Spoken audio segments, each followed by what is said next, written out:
So now one of the final finishing off jobs that I need to do on the neck is to put the head veneer on. Now for these particular guitars it's not done with ebony as you'd expect, it's actually done with a very fine grained dyed wood. Now I've been struggling to get hold of any of that, but I've managed to find some that's a lot thinner, because you need kind of about 1/2 mil to 1 mil I think. This is much thinner, so what I've done against my better judgment is to laminate 4 or 5 layers into a single piece, and I'm going to try and use that. If I then stick that on here, I'm hoping that that will then be strong enough, and it's the right colour, because what I want is something basically very black and very shiny. So, and then what I'll do, I'll stick that on there and then I will clamp it up, and then we'll see what we've got. So I'm just going to use some tight bond for the job, so I'll just wedge a bit on there. Make sure to get it on all over. I'll spread that out a little bit and then I'll apply the thing. So I want a decent amount of glue on there. I can always clean it up if it squodges out the sides.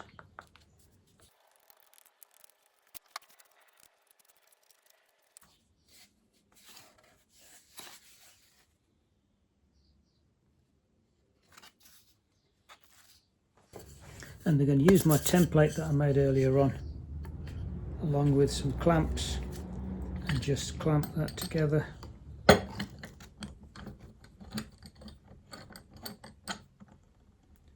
Do a very approximate one first, then I'll adjust it to exactly the right position, and then I'll tighten them up.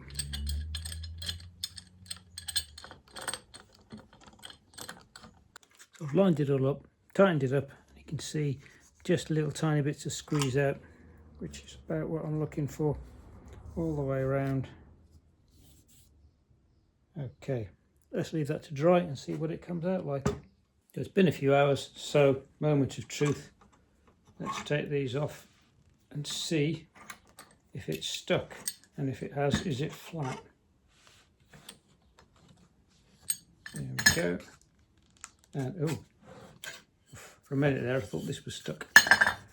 Okay, a bit of glue seems to have leaked out somewhere, but it does look relatively flat and relatively stuck, so that's good. So the next task is to then start trimming this down, and the gross sort of trimming I can do with a very sharp knife, because this is relatively thin, this stuff. And then I'll get a chisel and I'll go around and do it.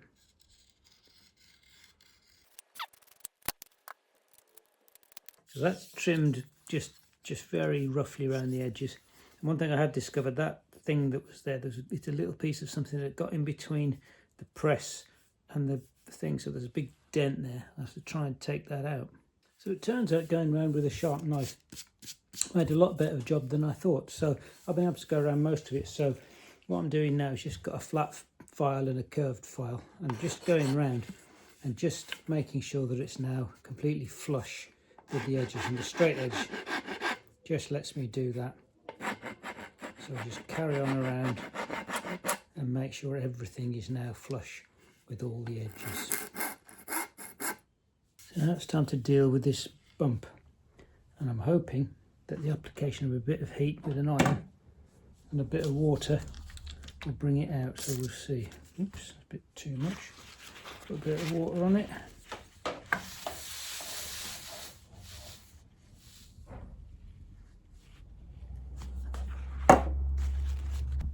Clearly that hasn't worked. It's still there. It's better, but it hasn't worked, so I'm going to have to fill it. It's very black, so it should fill reasonably easily, just with super glue and some sawdust. So that's what I shall do. I've got a little pile of sawdust that I've created. Put some super glue in the gap, and put that sawdust in. And I might add just a little bit more extra as well. Should have done this beforehand.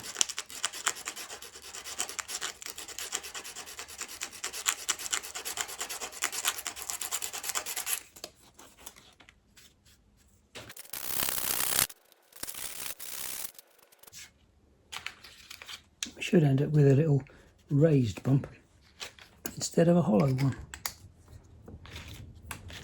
And a bit of 120 grit.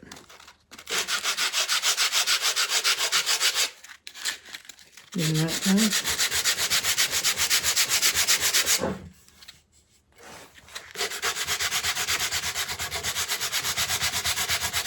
Now it's come time to drill the holes for the machine heads in here. So what I've done, I've taken the template, the same one that I used to cut the head with. It's got the holes marked out straight off the plan. In fact, the plan is still stuck to it. And I've glued it onto here, so I used some tape and super glue to stick it onto here, and I'm hoping that tape won't rip the head veneer. So what I'm going to do is drill through, and what I'm going to use is a brad point drill bit, because they don't make such a mess. Normal drill bits can sort of take the edge off. I'm going to do that with 8mm because that's the only drill bit I've got, and then I will have to widen it with an 8.5 because the machine heads I've got, these old style ones, the top bit presses into here, so you've got to get a good 8.5mm hole in there. Any smaller and you're liable to crack the head as you push them in. Any bigger, they'll be looser and they'll fall out, so it's quite critical. So I've got it on the drill press. I've got a piece of wood underneath it. Now what I'm going to do is press this firmly onto the piece of wood as I go, and in theory that should stop it from bursting out at the bottom, and I won't get a big mess on the back of the headstock. But we'll see. We'll try one. If it makes a mess, we'll have to think of another way of doing it.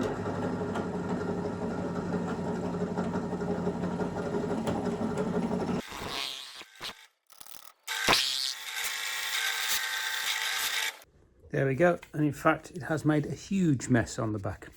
Thankfully there'll be a fairly chunky thing to go over it, but I'm going to try something else then. I'm going to try clamping a piece of wood onto the back and see if that gives us a better result.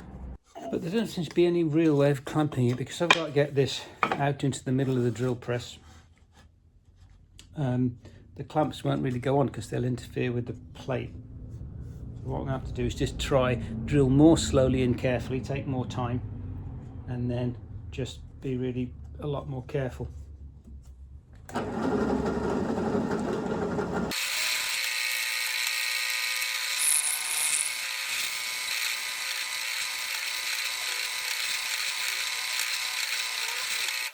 Okay, that one is equally as bad. I'll have to go away and think about this, figure out how I'm going to stop it from breaking out. So because that didn't work very well, I've got a new setup. So I've got a piece of wood clamped onto the bottom this time. I've clamped the whole thing to the workbench. And let's see if that gives us a better result.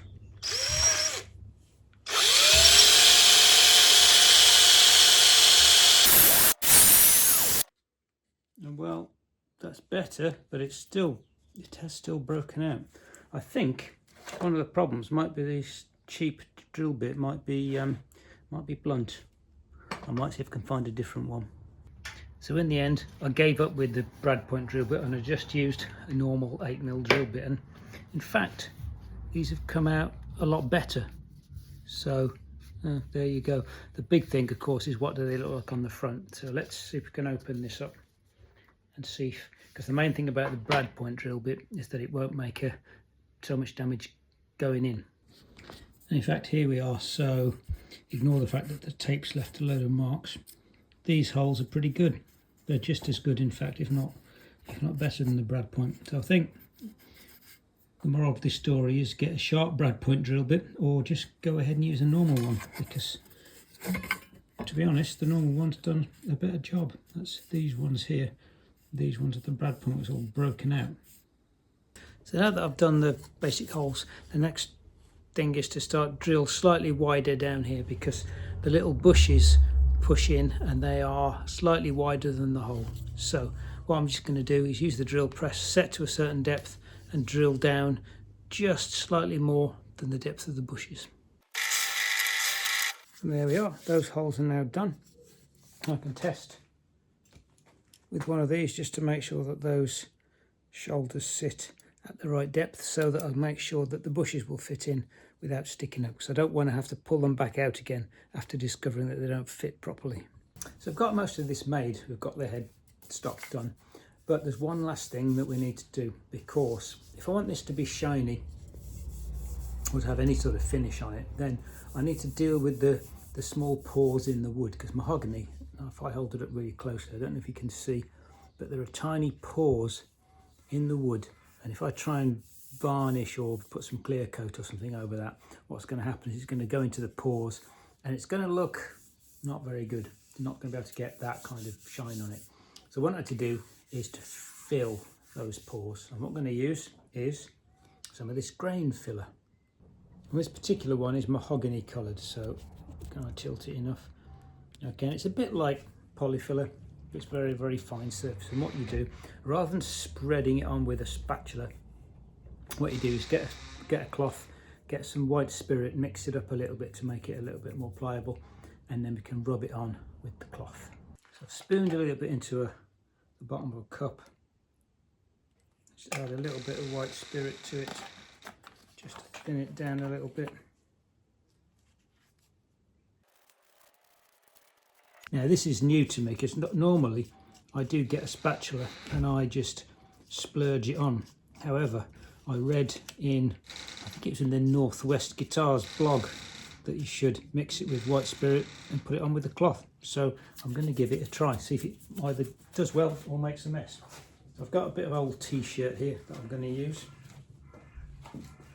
I'm wearing a glove so that I don't get all covered in it. I suspect white spirit, etc. is not good for your skin. And let's see how this looks. So I'll get a bit on there and I'll rub it in. I'm going to try not to get it onto the binding as much as I can. It's very red, I'll say that much for it. I don't know if it's filling or not, but I'll do the whole thing. Obviously we're going to have to sand this down again when it's dry, but it's going on all right, so we'll see.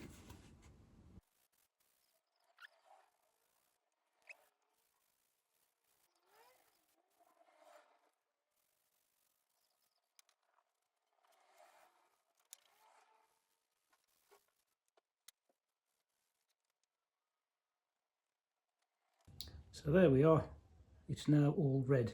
I do hope I haven't ended up just staining the thing red. We'll see what it's like when it's dry. So now that's had a chance to dry and it's alarmingly red.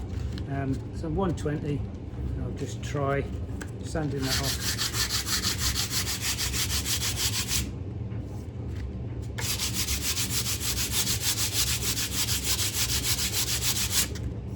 And in fact, thankfully it is coming off, so that should leave me with something that looks mahogany coloured but has the pores filled in.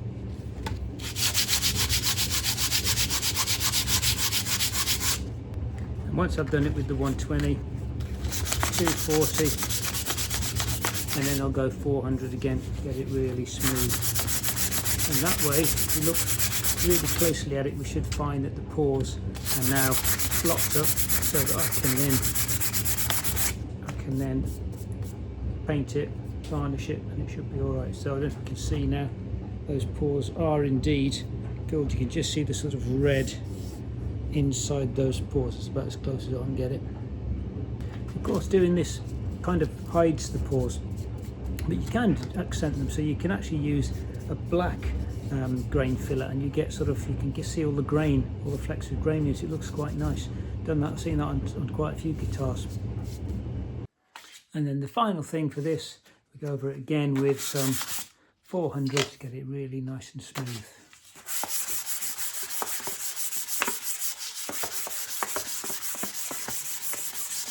So there we go. That's a head veneer on. That's all shaped and ready to go. Also, we've grain filled and got the neck pretty much ready so that it can go onto the body.